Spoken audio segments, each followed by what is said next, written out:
Chris Allen. This is the Chris Allen MMA show. Today I'm being joined by one of the UK's finest professional MMA fighters. He's been in the game for many years. He's been across the waters to train over there and fight over there.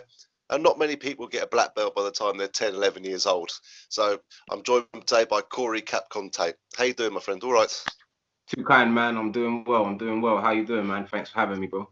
Nah, I appreciate it, mate. I'm doing good, mate. Well, starting to get a bit bored of this lockdown stuff, but I'm sure that's the same with all of you guys as well. Like, you were meant to fight probably, because your fight wasn't cancelled due to Corona, was it? It was probably just before the lockdown, wasn't it? It was literally that week, man. It was like that week. And even so much has happened since then that I can just about remember the timeline of how things happened then. But I think my first opponent got injured, and then it was someone else got injured, and then it was just like pullouts, and everybody kind of just didn't know what was going on in this lockdown time. You saw, I know you just going Tesco's was a problem that week, you know. So yeah, all kinds of shit was happening then, man. So just didn't work out. What are you gonna do? Yeah, unfortunately, you've been unfortunate in your career with people just last minute pullouts and stuff like that. But you know what? It's crazy. You still turn up, don't you? You're ready for anyone at the end of the day. Hey, man, fight fans' dream, bantamweight's nightmare, man. I've always said that, you know. That's it, mate. And it's true, you know, like the experience you carry as well, people just really shouldn't. Maybe that's why they pull out, to be fair. They thought, shit, this guy's been training with the Blackzillians, you know, and all sorts of stuff. Like, this guy's awesome. Man. I mean, and that's the thing. I feel like I was a bigger threat. Well, not bigger threat, but I was more of a problem back when I was here anyway, you know. As you mentioned Gentis and Mo before. That was just us in a tiny gym, you know, training for years and years and years, working on techniques and stuff. So yeah, I see it as I've been dangerous from the minute I came in. Everyone saw, I mean, it's 10 years old now, but yeah, no one's crescent kicked anybody since. That's a good point. But Gintis, though, is obviously Modesta's father, isn't he? And he was like some no-holds-barred champion, wasn't he, or something like that? Gintis was a savage, man. He still is a savage. Like I said, I've trained all over the world now, and I've met so many great coaches and training partners and stuff like that. But I don't know, there's something about when I met Gentis when I was so young that, yeah, like I said, it just captivated me, and it kept my dreams alive in a lot of ways. So yeah, man, like I still hold him in high regard. I always said that the guy was world class, and if I didn't believe that he was world class, I would have never started MMA. So that's it, man. Look at the things obviously he's doing for his boy as well. He's obviously going to fight in bloody Abu Dhabi on Fight Island now, and all this sort of stuff. And for them, there's nothing less. You know, they deserve nothing less, bro. No, that's it. And then I know you spent some time with Manoa at the Lions Den as well. You know, famous gym in the UK, quality gym, mate, as well. Like, is that something you like to do? I know you're very loyal to Gintis, and you fair right you should be. But did you learn a lot going to a couple of different gyms in the UK as well as going abroad? Of course. I mean, what it was originally was just me trying to, I guess, just a bit of reassurance, you know. If you're, I hate to sound too cocky, but at the same time, it's the truth. That's fine. Yeah, what are you gonna do, you know? I mean, if I'm going to gyms and everyone's saying that guy's the best guy in the gym and that guy's the best in the gym, and I'm smoking people, like it just, I don't like to get stuck in a way thinking that I'm this and that's all there's going to be. I know there's always going to be somebody, not necessarily better, but there's always going to be somebody that's going to make you up your game. Just every now and then. It might not be every time you go to the gym or whatever. It might not be the same month. It might not be the same year. But someone's always going to kind of force you to step your game up. So I guess in some ways I just like that edge, you know, because sometimes things feel almost too easy, man, and that's just me being honest. I'm hungry for the challenges, and I guess when it comes down to things now, all I'm really looking for is some momentum, because I came back in 2018. I've gone two in my last 3 fights or whatever, however they say that now. But yeah, man, I feel just like I just need momentum, bro. It's just a game of momentum. Is all this game is. Yeah. Do you feel like getting out your comfort zone as well? Like you said, like you're in your little sense of comfort zone. You step out of that. For example, when you went to the States, like that must have been a bit of a wake up call. You know, I'm not saying they're any better than we are, but obviously it's a slightly different. It's a new Oh, country. of It's course. different people. Yeah, man. No, the vibe is different, but at the same time, I never felt more at home. It's like, you know, I'm trying to think of a film or something. You know, like I really can't think. I want to say Planet of the Apes, but I guess with all the BLM stuff that's going on, maybe it might be a bit sensitive. But it's almost like that was my habitat, you know. Like I went there, I see everybody training, and everyone's got the same mentality as me. Everyone's got the same drive, the same hunger. You carry in different weight, whatever things that led you to fighting in the first place. Everyone walking with a different demon, you know what I mean? But at the same time, in that room, in that environment, it's the jungle, and I've never felt more at home, you know. So Nice. so yeah, man, that's how I feel, and I don't always feel that with every gym I go to. But at the same time, I just take comfort in knowing that everyone's got the same dream. That's it. We all got the same dream. Everyone see themselves at the top of the hill holding the belt. That's it. Like, so when I think about it like that, we all brothers, you know. No, that's it. You're all after the same goal, the same achievement, you know. And anyone can get it. I mean, look, Gilbert's about to fight Kamaru. Do you know what I mean? I trained with both of those guys, you know. Okay.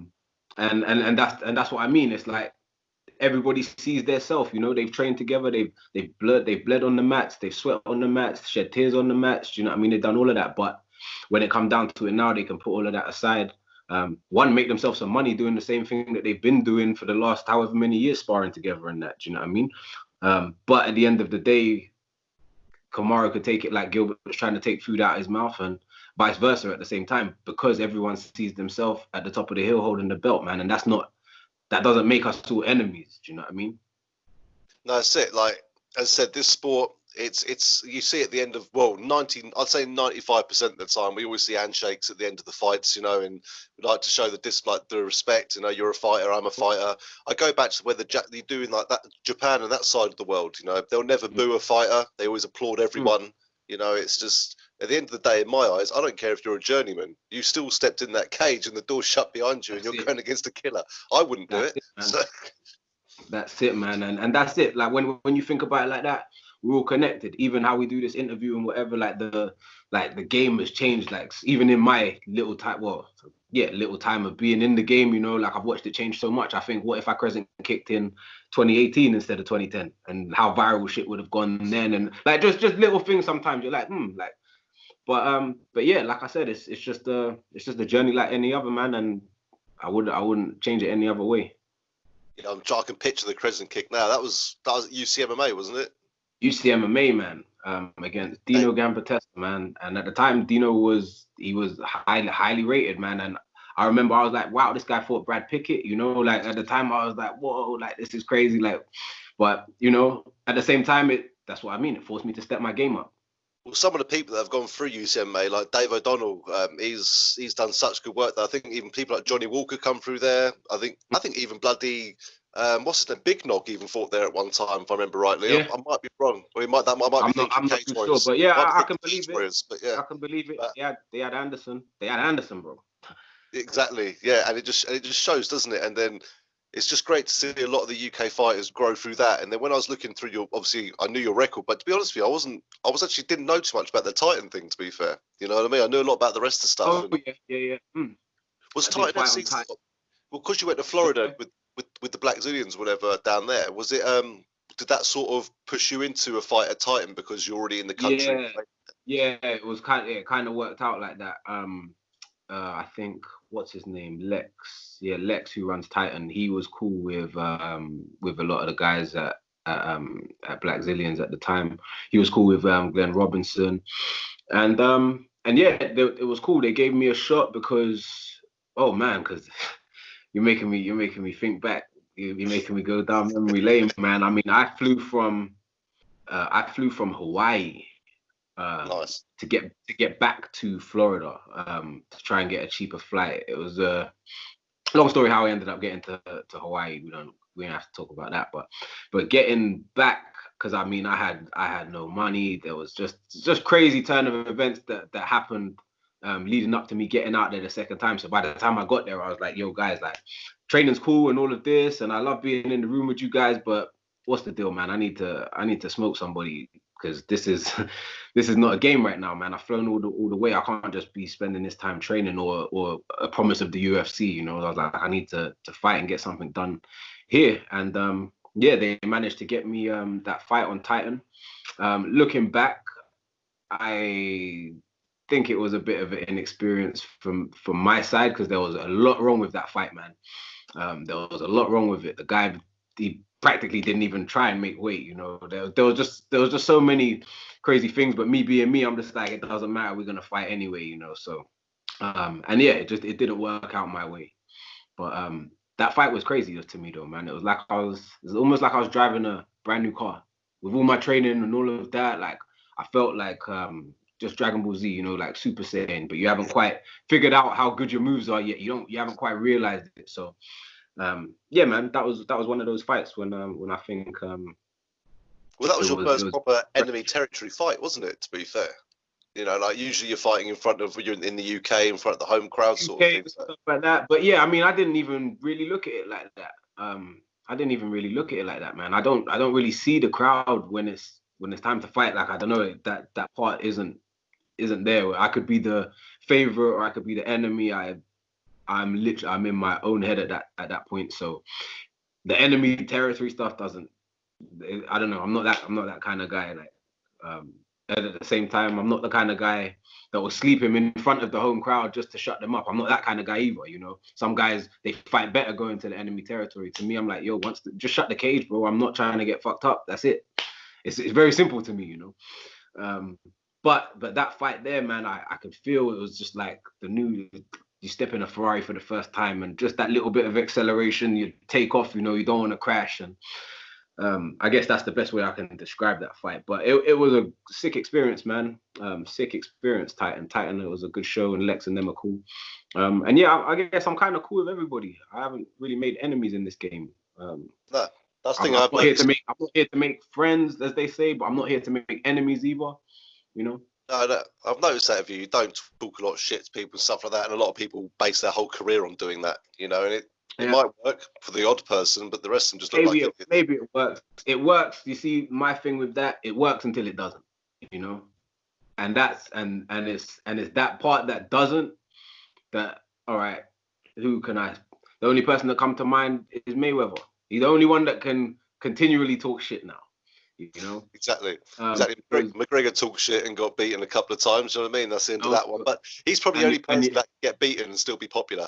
But anyway, cool. And yeah, it works until it doesn't, man. And I mean, now, I mean, don't get me wrong, I like McGregor and all of that, but yeah, like the way that he's kind of dealing with his career now, and you hear other managers talking about him and that, everyone just kind of clowning this guy a bit now, and it's sad because it's the same people that was telling him his shit smell like roses are the same people that are dogging on him now. Do you know what I mean? Because it's cool to talk shit until you start to lose, or you start to, and that's me. I'm like, I don't have to talk shit. I know my skill. I know you can talk as much shit as you want, but if I hit you with the 1-2 kick in the face, what are you gonna tell me? Exactly. It's like, look at you now. You know, look at you now. And I think, I mean, like, you know, and I take it with a smile. I take it all cool. Like, don't get me wrong. If it's the time to talk and whatever, it's not that I can't do it, you know. But I think people know the demon that they're standing in front of and decide not to talk too much shit to me because they don't want to rattle the cage.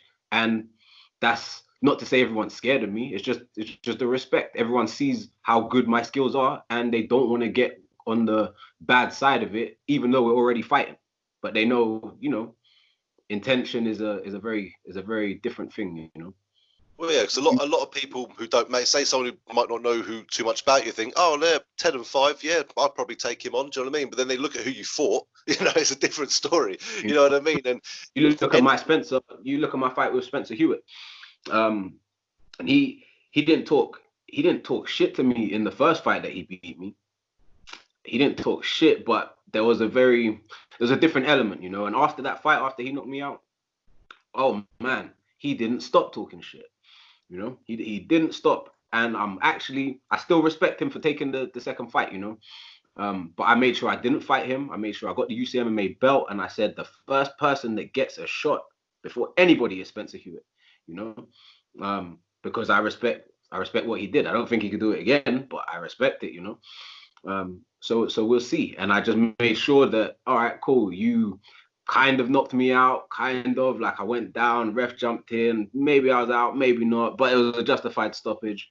But when I get my hands on you, I will put you to sleep, and there will be no question of who has more power and who is the better fighter.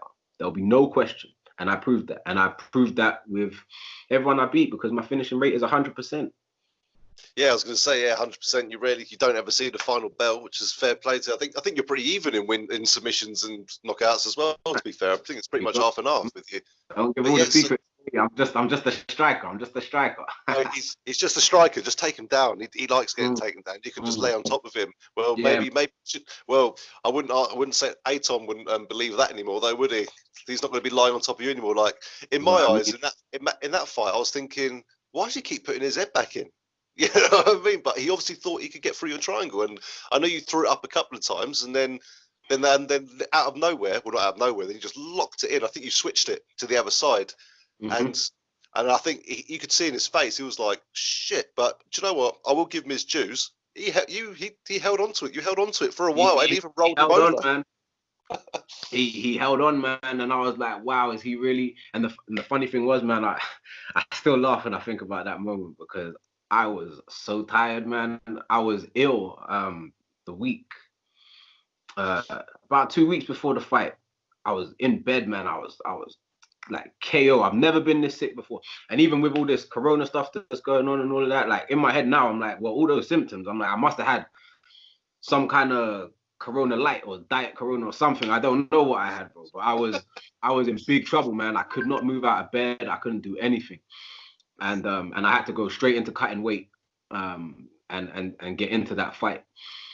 And so when I got to that last moment of the squeeze, I just remember all of my energy went like this, you know. And even some of the people that was in my corner, they was like, wow, like you was moving a lot more labored than usual, you know. But no one else would know that because it looks so good, you know what I mean? I didn't notice you were tired at all. But that triangle, man. Yeah, no, I rate him because he did hold on. But it was more pride and ego. He didn't want to believe that I got him in this triangle like a sucker, you know. Like this was really what happened there. He kept trying to cut the distance, and I'm like, you can cut the distance if you don't want me to stand up, but if you don't address the submissions, then it's just as bad as standing up with your hands down, you know. Exactly, and this guy's known to submit people himself quite a bit as well sometimes, and he was coming off a 2-fight win streak as well, so that was definitely a tough fight for him going in. And hey, maybe he knew, maybe he's learned about your striking. He definitely thought, oh, this guy's definitely a striker. Do you know what I mean? And he went for the takedown every time. The shot from the other side of the cage when the ref said go. I know, but I'm trying to think. Was that the fight in round 1? Did he run straight at you? Yeah, literally. Ref said, you ready? And he literally done the M. Bison Psycho Crusher, you know, like he just dive across the screen, bro. I was waiting for the knee. I thought, here we go, another Askren Masvidal moment. I think the commentator even said that as well. I didn't expect him to do this, you know. I really didn't expect him to do it. I could kind of maybe I looked in his eyes like he's gonna do something. That was what I was thinking. I was like, he's gonna do something, but this one I didn't expect. But I mean, he tried to take the blueprint from Booland, the last guy that I fought. Yep. He tried to take that blueprint, but no discredit. Well, a little bit of discredit to Booland, but at the same time, like I gave that fight away. It wasn't him. It wasn't his superior wrestling and all of this stuff. It was just a mental block in myself in that fight, bro. And I can say that now. I'm confident to say that, you know. It's not a fight that bothered me so much like the Spencer fight that I need to get back, you know. I know my mistake in that fight. I can't talk about it because that's given a bit too much. But I definitely know my mistake in that in that fight. And yeah, and I worked it all out. And yeah, that's why my next fight against Aiton seems so dominant. And I just wanted to keep the momentum so that I could, you know, just keep making noise, man. Because I know it's just my time's coming, man. It's been like 10 years. Everybody knows who I am. And my shot's coming, man. And I'm confident in that. So I just, like I said, just keep training, do what I do. Stay fit, stay healthy, you know, eat my fruits and shit, and I'm good. Well, you had another Spencer lined up, didn't you, for Cage Warriors, and Sam Spencer, but unfortunately, another injury sort of thing. And then I think it was a couple of months later, obviously we had Aiton in there. But what annoys me, and probably annoys you as well, is that if that fight did go ahead, you could have had that other fight before this whole bloody lockdown, you know, because it would have been time. But again, I'm sure as soon as Cage Warriors have announced loads of shows now, haven't they? They've announced like 3 shows. Yeah, man. They said September, and I mean, I've been hollering at them, man. I've been like even messaging Graham, like, bro, like I'm just trying to get on the show, and in this whole lockdown situation and all of this time, man, like I would love nothing more than to know that everybody's at home watching me fight, you know. I would love it, you know. And I just know that, again, it's all connected, man. Like Gentis and Modestus and how they've managed to flourish in this lockdown time, and I guess in a lot of ways coming up with those guys, we've been for a long time we've been like an underground set, you know. We've been everyone knows who we are, but we're not really intertwined with the MMA scene. I don't know how to explain it, but like for a long time we prided ourselves in kind of being the just the underground guys, you know. That was a lot of the way that we looked at things. And now with this lockdown, it's almost like the world has gone underground, you know. And that's why for me, and probably it's the same for Gentis and Mo and stuff, but they don't feel the change because it's always been like this.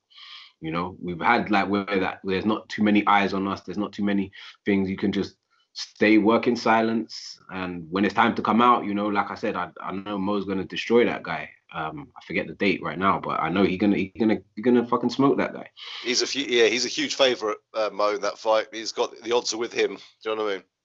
Yeah, man. So yeah, and that's kind of with all the talks that me and Gentis used to have till fucking stupid o'clock, you know, this is that time, you know. But this is Mo's time. This is Mo's time. So I just stick on my path, you know. I wish them all the best and whatever, you know. We'll probably have to link up and sit down and chat at some point. But right now it's not about that. It's about Mo getting into UFC and making sure that all the work that we've been putting in for 20 plus years, you know, like it really comes to light on this day, because that's all that really matters for now, you know. Would you think maybe you were seen as a bit underground? Because obviously the last 5 years, let's say 4 or 5 years, MMA has become like the fastest growing sport in the UK. And do you feel like maybe you were just overshadowed a bit by some of these new people coming through when MMA was getting more popular? Because I know who Cory Tait is. We all know who you are. You know what I mean? From the UCMA days especially. And I knew who Modestus was as well. But as you said, not intertwined as much with the MMA world. But again, I think now is the time. The last 3 years, this is definitely the time now to be getting your name out there. And as I said, people know who you are. I was trying to help maybe potentially find a fight for you, and no one would take it. As soon as I mentioned your name, it's like, why would I want to fight the top bantamweight in the UK? You know what I mean? Like, I want to keep my undefeated record. I'm sure there's some that have it, but that's probably more where things are now. So I don't think that I don't think every fighter doesn't want to fight me. I think now it's a little bit like boxing, you know, like even for me, when I stepped in 2010, all right, cool, I've got 5 losses on the books now, but even going in, it was like, not that your win loss, it doesn't matter, but it didn't matter as much, you know. Now they've kind of taken a bit of boxing principles, and they've kind of, like, I guess, mixed that with the boxing stuff, and that's why MMA has got to where it has. And I think during that transition, what years now are we talking? 2016 to 2018, around there, where I took time off, man. I think that was an important time, and I don't know, but I still think mentally, after losing that fight on Titan as well, it kind of just forced me to just sit down and kind of reflect on a lot of things, think about some stuff. I don't want to talk about mental health and all of No, this that's stuff, fine.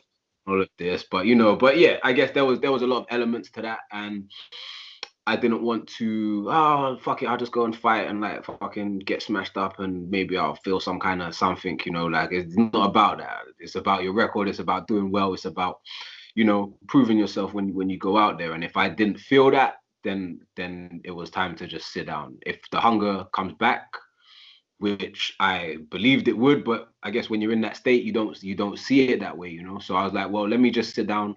I'm gonna get a job and let's see if boss man keeps shouting at me so much that one day I'm just like, you know what, bro, I want to kick your head off. I'll be like, that's right. That's the spark I needed to know that I'm doing the wrong thing and I need to get back onto what I'm doing. So yeah, man, as much as I wish things could have been different, it couldn't have been any other way in that time. So I don't look at those 2 years I missed out and stuff like this. I needed that more than anything else I've done in my career, Well, you probably did the right thing, mate. At the end of the day, you can be the best athlete. Like I've seen some athletes in the gym that are just ridiculous caliber. When they step in the cage, mentally they're not right. They're 10% in the cage and 100% in the gym, and it doesn't work. And I think you definitely done the right thing. You came back. They actually said they were going to set you up with Scott Malone, which was like that's a good fight to come back to. Yeah, that was yeah. I remember that. Yeah, I do remember that as well. Actually, now, yeah, even that, yeah, fucking hell. Yeah, that was Cage Warriors '95, and then but then a few months later they got you Gavin Kelly, where that liver shot, even Bas Rutten would have been proud of that liver shot. He loved the liver shot, Bas Rutten. So that's it, man. Yeah. And Baz is a lot like Guinness, like when you look down people don't know Guinness like that, but yeah, they have a very similar style. Is why I went to go and see Henry, in America as well, So, yeah, there's a lot of connections, and all of these things is the stuff I wanted to talk about in this time. But yeah, things like I said, things don't always work out the way that you plan them to. And now I realize that it's all good, man. There's a plan in there somewhere. You might not know it, and you might not be necessarily looking for it, but it's in there. You might just stumble across like a book of spells or something. You just look through the power. Oh shit, what is that? Dust it off, and before you know it, that's a brand new plan right there. Do you see what I mean? So it's kind of how I look at things now. I don't dwell. I just do what I do and know that things are gonna work out because I'm still sick at this, man. Yeah, mate, you were saying you're doing all right at the moment for sure. Like since you've come back, you admit that the Bryan fight, you didn't fight to your maximum potential. We're not going to talk about why that is, but you won your other two fights. So in your eyes, really, you've had 3 out of 3, and in technically you could think of it like that.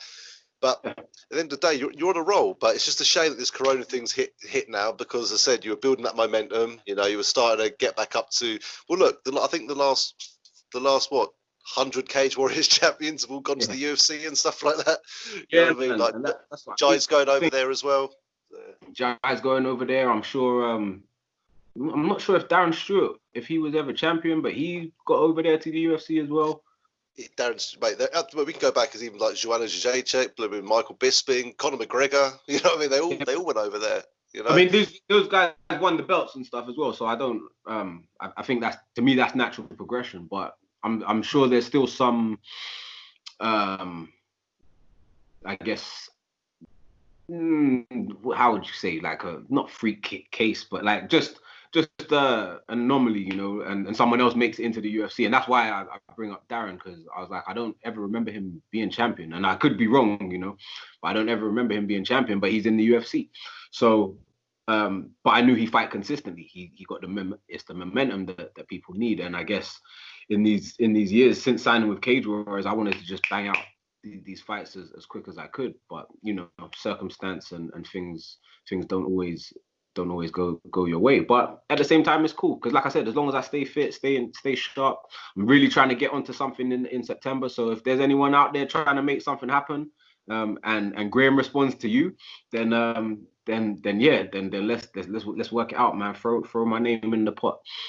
But it must be an absolute touch having someone like Graham Boylan as your boss as well, because not many people will have their fighters and recommend them and offer them to move up to a higher level. Let's look at it like football. You're not going to sell your best striker if you don't have to, but he's got his champions and he's very happy for them to move on to the UFC opposed to trying to, keep them for his own organisation.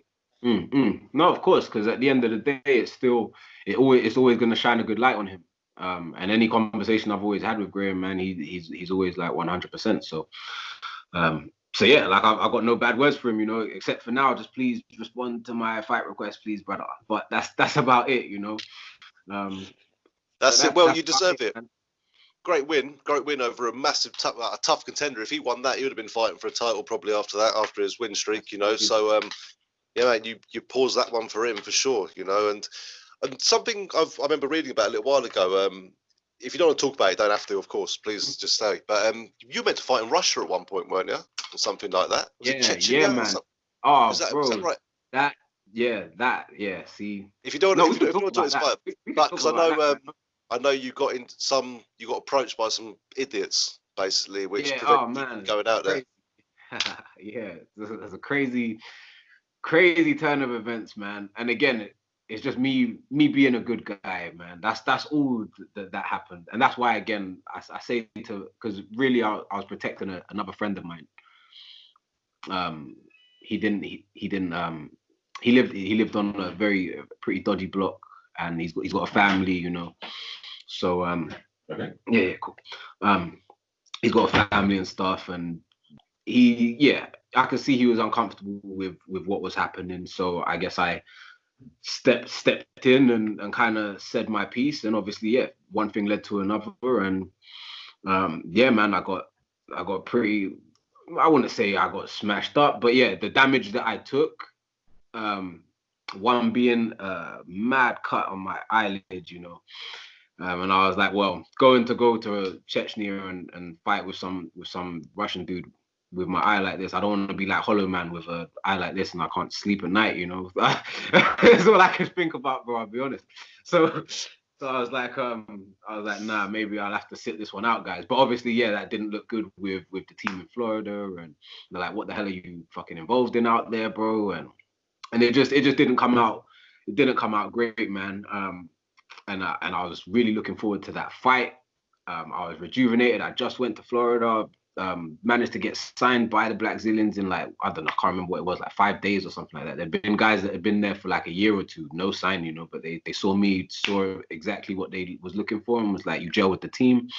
We'll sort you out, Turns out Glenn wasn't as solid with his word as he made out as well, that's on him, rest in peace. But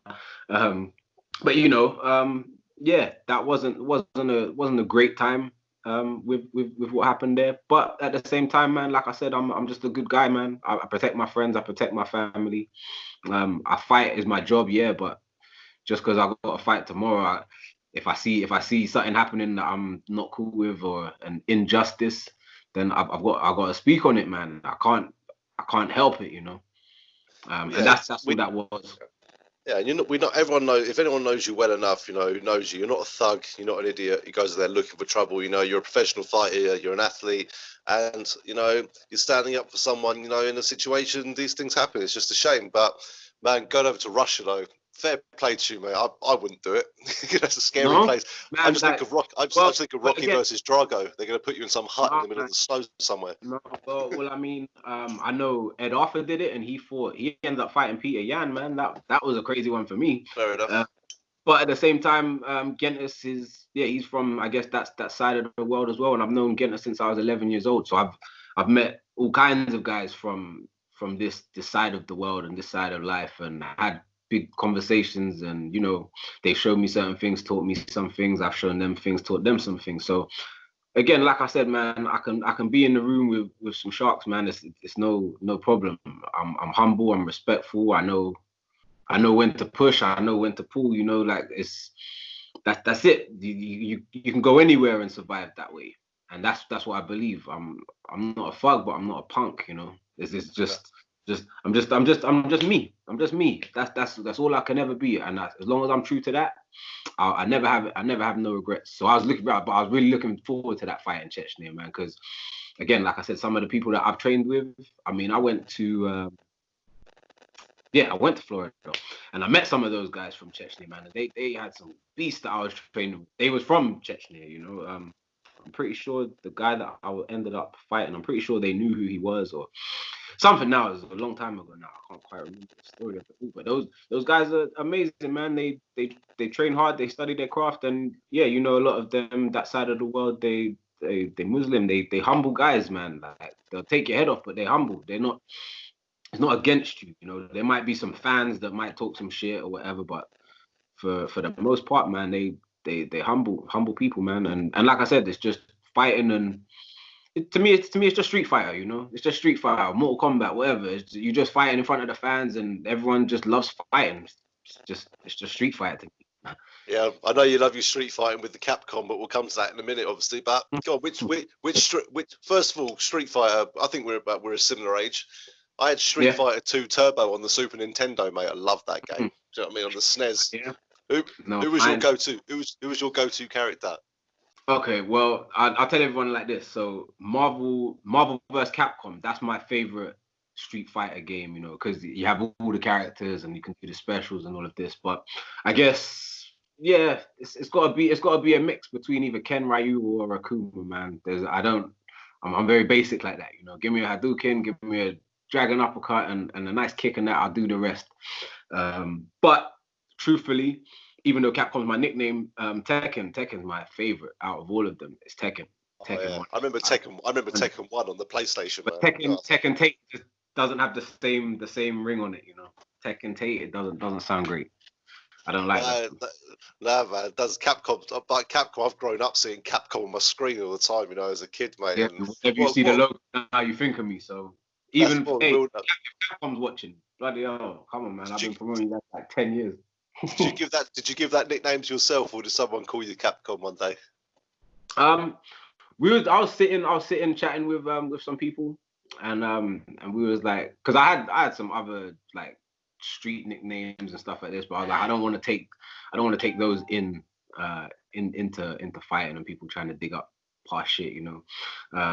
So I was like, yeah, let me try and get one that's specific for fighting, and yeah, I think I was with my girlfriend at the time, my boy Paulie. You probably see him in a lot of the old fights. He the guy going crazy on the cage next to Guinness. Oh man, I love that guy so much, man. But yeah, we sat and we thought about stuff, and all we would do after me and him would train, and we're talking crazy sessions. We're talking 6-hour sessions back then. 2 hours striking, 2 hours striking, 2 hours grappling, 2 hours strength and conditioning, no problem. You know, that was how. Again, this is what I mean, man. People don't know how I grew up doing this. People don't know how I grew up before MMA doing martial arts. You know, like having to go on runs barefoot and training against the adults, racing the adults barefoot. You know, fucking broken glass in the ghettos of Northwest London. You know, like just running, literally running through the broken glass, and that last one to come back has press ups to do. You know, and you battling adults doing that. You in competition with adults, so. You know, at the time when you're just a kid, that's a big deal, you know. So without realizing it just toughens you up. That now you go to a competition, you kick someone in the body with only 60% in a semi-contact competition, the kid bursts into tears. You're like, bro, like do you know what I mean? I've hardly even touched you, man. But it's just man, like I said, I watch a lot of anime and I relate it. It's all relatable, man. It's like Dragon Ball Z, the guy hit the punch machine, but the guy might hit the punch machine for the number, but yeah, they go and do it. They knock the whole thing over. Do you know what I mean? It's just normal. But the thing is, you've been an athlete obviously your whole life. I think I'll let you explain to everyone. But if I'm right, you started with Taekwondo. You came black belt by 10. Then you did going around winning kickboxing titles and amateur MMA and stuff. Just give us a talk through it. So talk us through obviously. What got you into MMA and what got you into combat sports? I'm guessing it's either Capcom or Power Rangers or Turtles or something like that. Yeah, man. Yeah, the same story, man. Like, the Power Rangers, Ninja Turtles, there was a few back then, man. VR Troopers and VR March Trooper. Ride. Yeah, come on, man. All of that, bro. Yeah. How, like, that's what I mean. In that era, how could you not, you know? How could you not fall in love with martial arts and stuff like that? Yeah, I trained taekwondo. I trained 3 times a week in taekwondo back then, you know. Got my black belt, realized and I played a lot of football at the time, you know. I got into a fight. And this guy, yeah, I didn't have the space to kick him, and I knew I could hurt him because I had studs on, but I couldn't get close. And I realized through all my Jackie Chan films and Bruce Lee stuff, because I always used to watch those movies before I did my gradings for Taekwondo. I always used to watch them, old school Jackie Chan kung fu movies, Snake and the Eagle's Shadow, and etc. But yeah, I was like, I don't want to lose my legs, but I want to try and get something going with my hands and all of this. My dad used to love Mike Tyson and all of that. And so I met Gentis, and Gentis was at the time, he was just as far as I knew, he was just a kickboxing specialist, you know. He came to this country, he couldn't speak much English, and I was like 10, 11 years old at this time, man. He couldn't speak much English.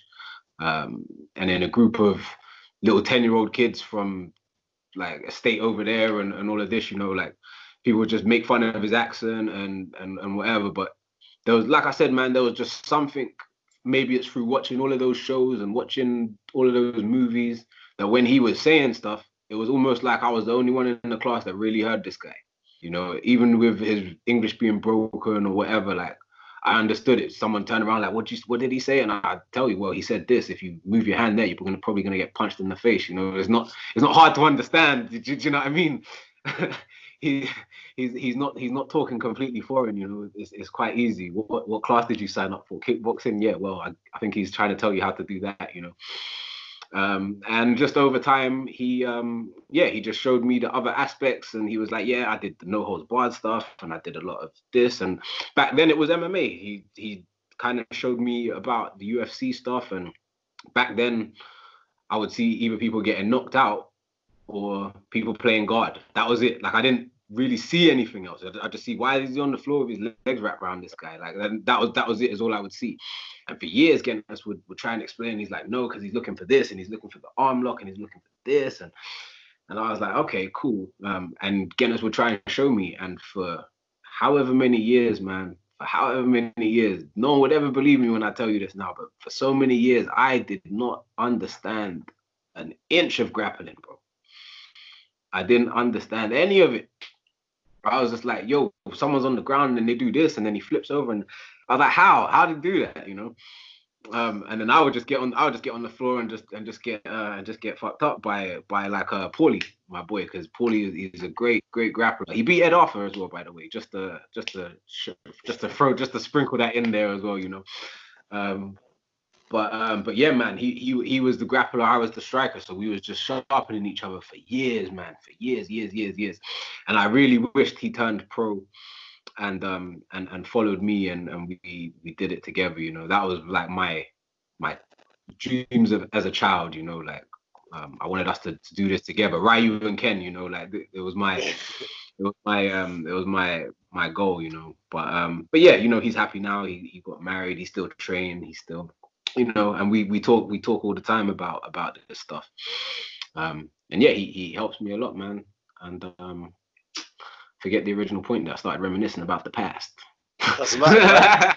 You know what? I'm sitting here just listening to you, like picturing it all. Do you know what I mean? So yeah, don't ask me what I asked. I set the scene, bro. And like I said, like, bro, it's like this whole career, this whole thing is like a movie, bro. Like, and that's why I haven't really got onto a Skype and spoke about this stuff. You know, I wasn't really too sure of what I was gonna say, and if I was gonna be like, all right, am I gonna become the heel and start talking shit to people and start calling people out and that, like.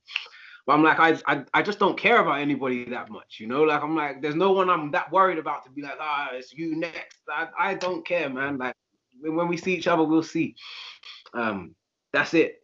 That's really it. I got no more to say. I don't think about you guys when I'm training that. I'm not like, I'm going to take out this guy next. I don't think about you guys. I just think about me and what I'm going to do, because that's the only thing that stays the same. I know that every opponent from now till I retire is going to try and take my head off. There's no secret. Do you know what I mean? So what am I gonna do? Think about this guy? This guy. I'm gonna think about him and until this fight, and then the next guy. Nah, I do the same thing every single time, and it's easy for That's me. it. Then. That's the way to do it. Don't think, oh, I'm fighting this guy next, because 9 times out of 10 they probably pull out anyway. You know what I mean? So just be ready for all of everyone. that. But honestly, man. Have to get ready, man. I don't always post on my social medias and stuff like that because secretly I hate all of that as well. You know, I've been posting my food lately and all the stuff that I'm eating, and I'm almost, the joker in me is that I should just fucking take a picture of my shit afterwards, you know, just to give everybody the full experience of fucking what I go through every day, you know. But yeah, unfortunately, but, you know, that is the world we live in, man. People are promoting through this. That's the game, and it's working, you know. It's working. I'm getting a lot of traction. I don't know if you saw the picture, my little profile picture that I just got done, the cartoon, cartoon Capcom, you know. I just got that done and stuff like that. So yeah, man, it's cool, and I appreciate it. You know, it took some getting used to, but you know, like I said, man, social media, it all works. These interviews, and I guess you just got to give people a bit of insight into who you are and what you do, and I guess it's been a while since I've really done that. You know, I haven't really sat down. Even in that time that I had off, I was like, I don't want to do no more interviews with people. I don't want to do this.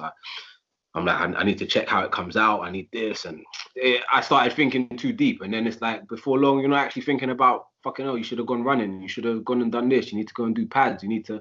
Everyone get worried about the social media shit. That it doesn't actually matter if you're good anymore. As long as you have this many followers and you can sell this many tickets, they'll give you a piece of shit guy because they know that that's what's coming in. This is the game. This is the business. But no one wants to talk about that. Yeah, that is unfortunate. That is the game. They put the ticket sellers against someone who's definitely going to bloody lose. And I work for an organisation which I matchmake for, and we're the opposite of that. We're 50-50 fights, you know, and we put, I think, it went on to 1:30 in the morning, but we had 15 fights and 13 went the distance that we matched up. Do you know what I mean? So it just showed we did evenly match them ones up. You know what I mean? It's toe to toe that way. Yeah, and that's what I want to see. Don't get me wrong, I don't want to give the journeyman stick, because you know what, they're keeping the regional game going. When people are dropping out last minute, they still jump in and fight anyway, you know, and get something for the guys. But you know what, mate, it's just the way the world is. You're right, it's the ticket sellers versus, you know, the non-ticket sellers. But that's what I love about things like Cage Warriors and stuff like that. The big, you know, they're not in. They just want to get you guys through. And look, if they're looking at doing shows behind closed doors, that just shows they don't give a shit about the ticket sales. They're happy and they're on Fight Pass as well. You know, that's a big achievement anyway.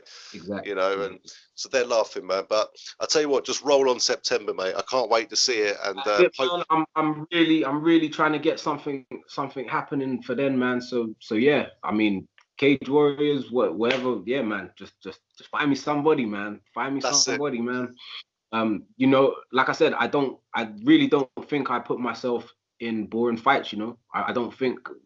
Yeah, I guess my record now is 10-5, but like I said, I got 100% finishing rate, and yeah, I guess guys, if they beat me, it's been more decision. But I don't know. The fights are still kind of interesting, minus the Bulin fight, because I don't think he really wanted to fight. He just knew that if I can control a position for longer than 3 minutes of a round, then I'm probably gonna take it, you know. But yeah, like I said, I'm always there to fight. I'm always there trying to put on a show.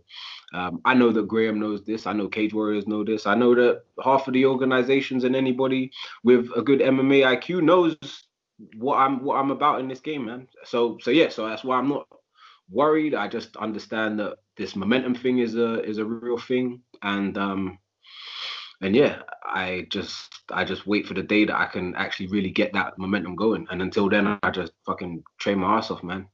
Well, just keep healthy and ready, mate. You never know when someone might drop out of Fight Island, you know, coming up in a few weeks. So you never know, mate. That's it, man. That's it. You never know, man. Like I said, and I know a bunch of guys that have just got signed. Like I know Aaron Rivera just got signed. I trained with him out there in Florida and stuff, and some others, man. So it's all right there, you know. It's all right there. I know my level. I'm world class, man. Like that's it. I don't know how else I can say it, you know. I'm a world class guy, and I just want to continue this way. That's it, man. Well, without being selfish, as long as if it's behind closed doors, as long as they let a few of us press people come in, mate, that'd be great. You know what I mean? At least we can sit there and watch the fights. That's it, man. Like I said, bro. I don't mind whoever's in the room or whatever. Just let me perform, man. That's all. Just That's it, mate. let me perform, and I'm sure people will be happy, you know. And They that's will. all that's all I want. That's all I want, man. That's all the fans want to see, mate. 100%. And you give it every time you finish all your fights. You're a sort of fighter that people want to watch, mate. And that definitely attracts other organisations as well. But just roll on September. Get a fight in there. Maybe another one before the end of the year as well. Get a couple in this year. Be lovely. I want, yeah, if I could help it, man, I'll take 3 for the rest of the year, man. Like, so we've got what 6 months left. I guess the most active I've ever been was 4 fights in 6 months. And right now, I guess I'm asking for 3, so it's still less than what I've done before, you know. So like, so to me, it's normal. But as long as I have as long as I have the ticket to go to the next one and the next and the next. So yeah, so I'm like, give me September. I don't know what happens in October, but if September goes well, I know they said they're doing 3 shows in 3 days. If I do on the first day and have a good fight, I'd fight on the third day, no problem.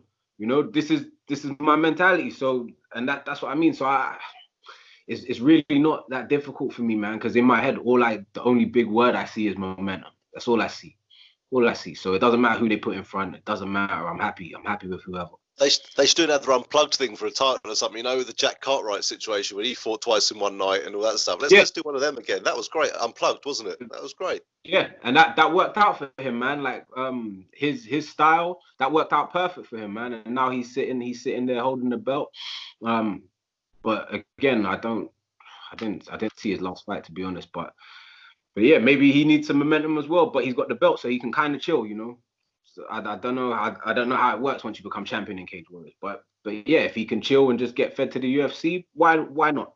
You know, why not? Yeah, man. But that's it, mate. It's just all about. I said I like the way you look at things. You're not thinking who's next. You just want to get that momentum going and just see what the future holds. And you keep doing what you're doing, then it's going to be a good future, mate. And that's the most important thing. You've had great experiences already.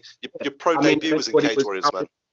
Yeah, no, it's true. I mean, if anybody was touted to go UFC, like right now, no, this is the next guy and he's this and da da da da da. Like, I don't hear anybody talking like that. But if someone was talking like that, then maybe that would be my target, you know, just to keep the eyes and my name in the conversation. Not against them, but it's just, again, it's, on that side, it's business, you know. If they're talking like he's gonna be the next guy, well, I want to fight him too. Do you get me? If he beats me, then off he goes. If he doesn't, then maybe even still take him. But there's going to be someone else that was like, nah, Cory's the real right there, you know? Yeah, that's it, man. And that's it, man. So that's how I take things, man. That's how I take things. And when I think about it like that, it leaves me in a very calm state, man. Some days I'm not this calm, bro. I won't lie. I caught him on a good day. That's good. Well, we've been trying to catch up for days, and it's kind of good that we took a bit of time as well, because it just gave me a chance to, I guess, really think about what I'm gonna say, how I want to come across, and blah blah blah blah blah, all the rest of that, man. And yeah, I think when I sum it up, I'm a guy with 100% finishing rate who has been in the game for a long time, that people have faith in, to know that I'm going to always put on a good show. I'm looking for fights now to maintain the momentum and catch up to so many that I feel have surpassed me, even though they looked up to me, and they don't, and I don't feel like I have the credit for a lot of things that people are doing now, you know. I don't know if people, I don't need them to admit it, you know. I don't need to stick it on them like that. But like I said, I know I influenced a lot in this game, and I don't feel like I've got the credit or whatever. And I'm okay with that. But I just need my shot so that I can really show everybody why you was looking at me and following me in the first place, you know. That's it, mate. And I said, it's going to happen, and I just can't wait for September. They'll be silly not to put you in there, especially after a huge win against Tait as well. And it's got to be done, you know, and let's just hope everything goes smoothly, mate. No pullouts. And I'm sure Graham, that he's got 3 cards there. He'll be putting you on one, I'm sure, especially knowing your background and, you know what I mean, and where you're located and everything like that, mate. It's gonna. Yeah. Don't worry, we'll tag him in this. Don't worry, on Instagram and all that malarkey as well. Don't worry. I'm learning all this stuff as well, by the way, myself. So I'm getting on with it. Hey, man, you're doing a good job, bro. Like I'm in the passenger seat over here, bro. You taking the this. So no worries, man. But all I want to do is, before I let you go as well, I'd just like to, obviously, I want to say thank you. Obviously, mate, you come on, took some time today. You know, we've been chatting for about an hour now, so I appreciate you taking that time out of your day. Trust me, it didn't feel like an hour. I felt like just we could have kept on going, and I would have happily done so, mate. But I'm sure you got things to do. But before you go, sure, man. But yeah, whatever you need me on, man. I don't know if you do, if this is all that you do, if you've got other podcast stuff and whatever. Like, I mean, this it's that time now. You know, everything's quarantining and lockdown, and everybody kind of just needs. Sometimes you just need a bit of conversation, or just a little bit different way to think about something. Sometimes, and just hearing a different voice or whatever. So yeah, man. I mean, this has been a blast for me as well, bro. So if there's anything you ever want to do, whatever, don't hesitate to get into contact with me, bro. It's been a pleasure. You'll be back on the show for sure, mate, 100%. And even when we do our discussion shows, let's say, like, I've had a few of the boys from Bellator, like Akon, Wanlis, Fabian Edwards, them lot, they come on and we do, like, say a big UFC event's been on, like a Khabib fight or whatever, yeah, and then we get together afterwards and have a chat about it all and predictions and shit. It'd be great to have you on one of them as well, man. Oh, bro, that's took the words out of my mouth, bro. We'll get you and Modestus on as well, man. I've interviewed Modestus about 3 times, I think, and in person. I actually took his belt with him at Cage Warriors when he won it. Like, he let me hold it and take pictures and all that stuff. So yeah, he's a good guy, man. Hey, man, that's because Mo's a real champ, man. I'm so fucking proud of him, man. I don't know, like I said, you can't write this stuff, man. He's a proper Instagram warrior, I call him. He's all over it all the time. But you know what? Some fighters make money. Paige Van Zandt in the UFC, she makes more money from Instagram than she does from the UFC and sponsors. Just from posting shit. Man. It's like $7,000 a post or something like that. I'm like, I should do 10 a day and be done for the year. Yeah, true, man. I mean, $7,000, huh? Mate, all these bloody idiots on these TV reality shows in England, like Love Island and stuff like that, when they come out, they're making like $6,000 a post, mate. You know that? It's just like, just for what? Just for what? Getting fake tits and fake lips and flaunting it about everywhere. What? There was a UFC at the O2. I can't remember if it was last year or the year before, and it was me, Michael Johnson, Darren Till. And Paige Van Zandt and her mum, we were in the limo together. We all sit cage side watching the fights and that. Paige that was Bisping Silver, wasn't it? Was that because it was a funny story, man. Because then at the end, there was a story about Paige in there, and I'll get back to that. But yeah, at the end it was I was in the limo with Bisping, Michael Page and Michael Johnson. I was like the 3 mics, and it's me, you know. I was like, Mike Bisping, Mike Johnson, Michael Page. And we shared limo together, catch some jokes and stuff, man. It was cool. I can't remember my original point there about Paige Van Zandt now, but it's not too important, man. She making money doing that. So good on her, man. Good on her. Because I don't know. I don't want to start talking about people's careers and stuff like that. But no, I think she's on her way to Bellator, I think, anyway, mate. With what the rumors sound like and stuff at the moment. I can believe it, man. She never quite looked the same after that Rose fight. Nah, she didn't. Good-looking girl turned bloody afterwards. Yeah, that doesn't look right, does it? But you know what? I love females in the sport, mate. I think it's such a great aspect to the game, and mate, they go, mate. And what always makes me laugh, there's always one behind me who goes, "I wouldn't cheat on you, love." I'm like, oh, definitely in England. That's why you in the back, bro. That's why you. That is why you are not wrapping up right now. You know, that is exactly why. But yeah, man. No, I love the contrast. I love the contrast of female fight.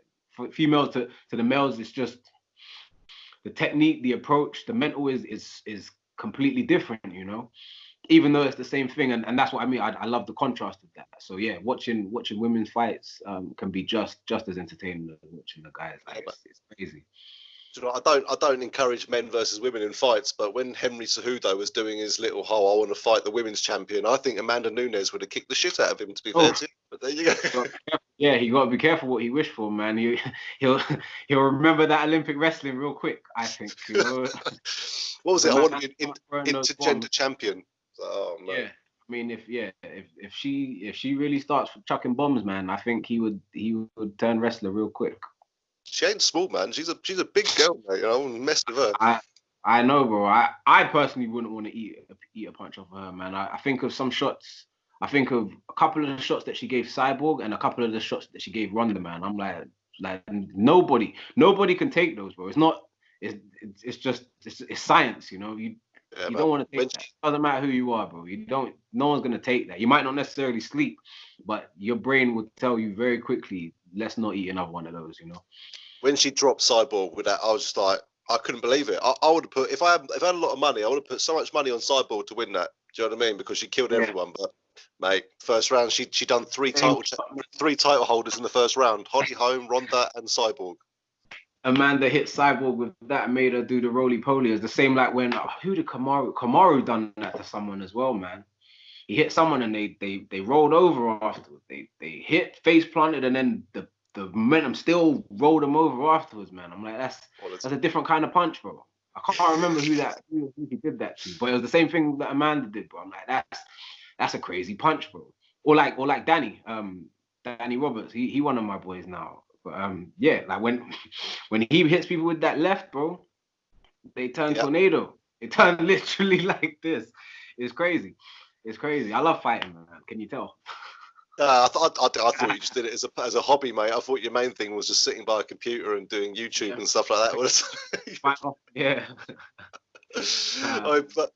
But mate, honestly, mate, I'm just trying to find out who Kamaru is and that fight was now for Kamaru. I'm just having a look now. KO punch. Sergio. His last KO was Sergio Moraes. Right. So I think it might have been him, man. Literally, the rest have been decision or submission. Colby, obviously, he beat Colby. Thank God. I can't stand that bloke. But yeah. Let me not get started on that. I got stories, man. We'll do some of those stories off air, man. But yeah, we'll do the Colby stories. Mate, I'd love to get someone like I'd love to get him on, but I don't think I would because I'd end up being like, just shut up, mate. Do my head in. Do you know what I mean? On the phone for an hour. I don't think you'd be on the phone for an hour with him. I think I would have killed him by then, mate, to be fair. But he would still kill me, don't get me wrong. but mate, I can't stand people who walk around with titles when they don't deserve them. No, they don't. And him and Henry Cejudo, great fighters, but the biggest cringers in the UFC have ever had, I think. I mean, I don't knock Kobe as an athlete, as a competitor or this. I don't knock him, man. It's so funny how now marketing is so in your face, is so necessary now, you know, because again, I don't disrespect his style, man, like his fighting style and what he did against Robbie Lawler and shit, man. I'm like, fucking hell, this guy is he's really dangerous when you really think about it. But the way that he carried himself and the way that he does all this, again, all this talking shit, it works until it doesn't, man. And exactly. You know, and I feel like it's not gonna take long before he says something too far and he's gonna have to move country or he's gonna have to move out. He's gonna have to, you know, and that's what I mean. Some things you say, people, you don't know how some people are gonna take the things you say sometimes, man. You just don't know who's standing in front of you sometimes. It reminds me when Chael Sonnen fought Anderson Silva in Brazil. And I don't know if it was I think it was in Brazil. Was it in Brazil? I think it was. And he was saying stuff like, I was out studying economics when I was a kid and Silva's too busy playing in the mud with all the poor people. I'm thinking, mate, you know, you want to go to Brazil and upset all them, they'll shoot you as you walk out the stadium. Come on, man. Put a couple of, that's what I mean. Put a couple of holes in your limousine. Do you know what I mean? Like, this is. It doesn't matter how hard you are when a weapon gets involved. You have to be careful. Yeah, takedown and double leg not gonna save you when the guy's sending shots at you and your family at the airport. Do you know, like on the way to the airport? Do you know what I mean? Like this is how people don't think about stuff like this. Yeah, man, those South American countries are crazy. Those two, I think in the last World Cup when we played Colombia and they missed 2 penalties, they had to put those guys in witness protection, mate, because they were. I don't remember it, but I've been told like there was a time where I think it was a Colombian keeper or something. Oh no, one of the guys missed a penalty and they shot him when he was still on the pitch. For missing a penalty. I'm just like, do you know what, right? There's enough pressure taking a penalty, let alone to know if your life's on the line. This is what I mean, but this is what I'm saying. So you got some people take, especially the people that don't compete, they take it so serious. You know, like when you watch guys watching football and shit like that, everyone says we. you get me? I didn't know they say, well, we lost today. I said, I didn't know you was playing, bro. I didn't see you move. You was sat at the TV. Do you get me? My dad loved football. He loved football. You get me? I'm Arsenal by default, you know. I don't know anything else. Fan. Yeah. I don't know no different, you know. Football, it kind of bores me now. I still love a good goal and a nice little quick trick, and I'm more finesse, you know. I love finesse. I just love a nice little trick to trick the keeper and shit like that, you know. And back when I used to play, I was a striker too. But watching and stuff like that, like I don't know, some people is just so passionate. But then people would probably say the same thing about me when I watch fights. So that's it. Everyone's got theirs, you know. I'm a passionate fighter fan, but I'm also a passionate football fan. I'm a Crystal Palace fan for my sins, so you've probably seen the videos. We've got drums and flags and everything, mate. So it's actually a good buzz down there. Do you know what I mean? And it's nice. Man. It's always vibes. Sport bring it out of everybody. Nothing beats the vibe there, mate, of sitting there cage side, mate, watching up close fights, mate. Nothing can beat that buzz, and then just looking around you and thinking there's MVP, David Hayes just walked in, you know, Johnny Walker, you know, and you think like, this is where you want to be. And mate, and also you're not allowed to be a fanboy in the media row, which I fail at so badly. Let me get one. The selfie street. Yeah, I hear you, man. The only person that I wasn't trying to get a picture. I said hello to the guys. David Hay. I was like, "You all right, mate?" I said, "Oh, hi, David. How you doing?" I thought I'd just say hello. No pictures. I was like, I just said hello. Do you know what I mean? Like, you're right, mate. No, I think that just shows that. I'm sure he wasn't being a dick. I think it just shows the amount of just constant fucking. Oh, have your picture? You must just do your nutting after a while. But it happens, man. I can believe that. But I don't know, man. For me now, like I said, bro, my journey has been so long, and I've learned a lot of stuff now. And I mean, I wasn't like that in the beginning. If anybody wanted to take a picture, I was like, I was always shocked. I was like, wow, you actually know who I am. You want to take a picture? You know, like, all right, cool, no problem. You know, like that's how I've always kind of been. You know, so yeah, I don't think there would ever be a time where I would take that approach. I don't think I'd ever, like take a guy's phone, like smash it on the floor and shit, you know, like I'm just not that. but you know, but at the same time, you don't know what these guys have seen and been through to get to this level, you know. So, exactly, so again, I don't knock anybody, man. It's just there's just the level that I haven't got to yet. But I like to think that I would be as humble as I am as I sit here right now, 10 years in the game. 15 fights deep, and like I still feel I've learned a lot, and I guess I'm just happy to be on the journey, bro, and that I'm fit and strong enough to continue. You know, I know some guys they're plagued by injury or plagued by, I don't know, their life and other shit going on. You know, I feel the only reason I've continued is because any hurdle or obstacle, it's kind of not been because of me. You know, if it was like me all the time and I was taking bad losses and all this stuff, then maybe I would have to think. But I guess between people pulling out and stuff like this, I mean, if I was in the UFC, I don't think anybody would be pulling out. Do you know what I mean?